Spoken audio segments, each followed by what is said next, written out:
So today in Kentucky, there's a primary that, Trump is not a big fan of Thomas Massie. For anybody who doesn't know, Thomas Massie is, I believe he's representing the 4th District of Kentucky. He's been doing so I think he's been there for like 8 terms. And Trump's pissed at him because he's been one of the loudest voices against the Iran war. He's been openly skeptical of AIPAC's influence on, the president and Congress. He's pushed hard for a war powers resolution that would force the president to, do what he's like legally supposed to in terms of war authorization and ask Congress about it. And his opponent Ed Gallrain is, I actually know very little about him other than he's a former Navy SEAL and farmer. That's from his personal bio. Who likes Trump, and really, he's just an empty suit. It's Trump's boy Trump's dog in this fight. But really, I don't know that there's much about him worth mentioning. He's just a Republican that recites the lines. And it's worth noting that this is actually the second time that Trump has just kind of picked some former SEAL as a Republican nominee. He did the same thing in Virginia's 5th District when he got all pissed at Bob Good because Bob Good basically all he really did was say that he thinks that DeSantis should have been the candidate very early on in the 2020 primary, and well, that makes him a rhino, I guess. And our boy Thomas Massie's a rhino because he thinks that the Constitution suggests that the president ought to go through Congress before declaring war. He didn't declare war, but you start blowing shit up in foreign countries, it kind of feels a little bit warish. But he also voted against the big beautiful bill, or I'm not sure. I don't know how exactly Thomas Massie's messaged it, but I suspect he probably views it as a big bloated budget buster, more than a big beautiful bill. But that was, Trump attached his ego to that one, and Massie voting against it probably feels pretty bad to President Thinskin. But the big thing is Massie's been called a rhino because he has stuck to pre-Trump principles. And Trump's understanding is that the Republican Party is his party and that he gets to decide who belongs and who doesn't. And so he or groups acting in his interest have spent, I think it's like $32 million or something, in this Republican primary trying to get rid of Thomas Massie.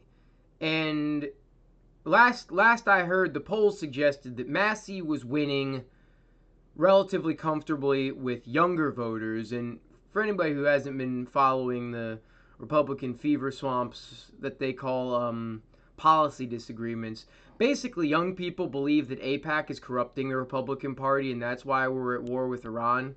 I don't exactly have a good answer to that other than to point out that Trump really heavily emphasizes personal relationships, and he seems to genuinely like Benjamin Netanyahu, and that is almost certainly, like, I would believe if you told me that Benjamin Netanyahu tricked Trump into going into war with Iran, I'd say, yeah, that's what I saw too. If you tell me that there is this deep conspiracy where AIPAC is funding people and Trump is being tricked by this conspiracy into acting against America's interests and he needs to be shown the light, I would tell you to put down the crack pipe.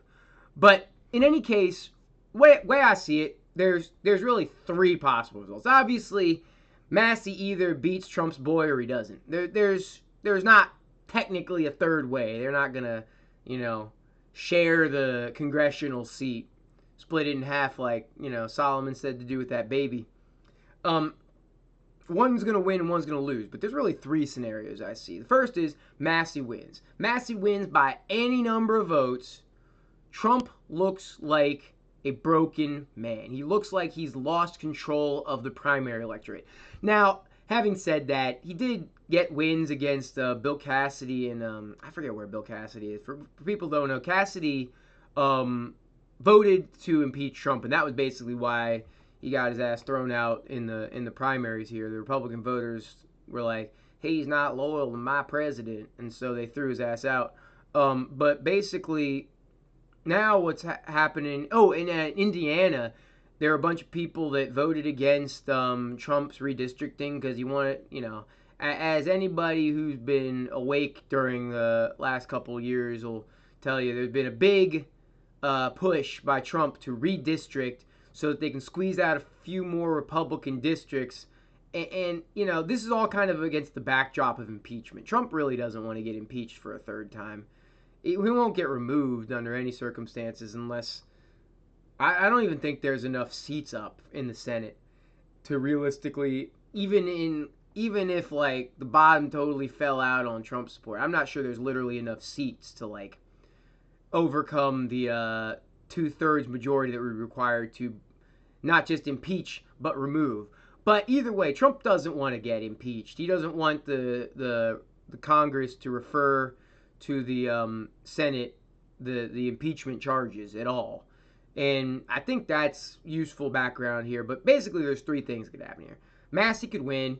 Trump's going to look like an idiot, spending $32 million just to lose to a guy who basically didn't have a national profile worth a damn up until about, I don't know, a year ago, whenever the Epstein stuff that he's been partnering with Ro Khanna over started getting big. That's really what gave him a national profile of any kind. And if Trump's boy wins narrowly, then what happens is Trump's spending a huge amount of money on what's effectively a Pyrrhic victory. Basically, he's spending a whole bunch of money just to go back to where you were before, and just barely, and still demonstrates weakness if it's close at all. Which, that's kind of what I expect, I guess. It's hard to see, given what we saw with Cassidy and in Indiana, it's hard to see how the electorate doesn't show up enough to push Trump just a bit over the line. And if Trump wins really big, he hasn't really gained a whole lot. I mean, I guess he's been looking a little bit weak in, special elections, but I don't know that he's really shown a lot of weakness in the primaries yet. I mean, he still owns the MAGA base. They're with him because they don't know how to do anything else at this point. Like they're so dug in that they're still posting stuff about how Biden, made everything trans this and trans that in year 2 of the Trump administration. I mean, they haven't learned a new song in at least 2 years, really. But I don't know, man. I it's hard for me exactly to say that I like Massie because he's like the Rand Paul of the House. He just kind of seems to argue. Often it's principled, but often it feels like the principle is being as annoying as possible and carving out a specific identity for himself that is ideologically consistent and largely aligns with the Republicans while being distinct. And, in one sense, it would be a big win for libertarians around the country who are kind of having a little bit of a moment because they're about the only people that like both guns, that like guns and hate war. And that's a relatively popular combination of positions in the Republican electorate right now, and the broader electorate for that matter. But I don't know, man. I don't know how closely it's worth looking at this, but there's really not a clear-cut win for Trump in this. Like, his boy wins, he's right back where we all kind of thought he was before. His boy loses, and Massie wins, he looks really weak. And that's kind of what it boils down to. And if it's even close, that's pretty weak given how much he's invested both in time, money, and late night tweets while he's on the toilet. Yeah, he's invested a lot in this, and if it's even close, not quite a loss, but it sure is going to feel like one.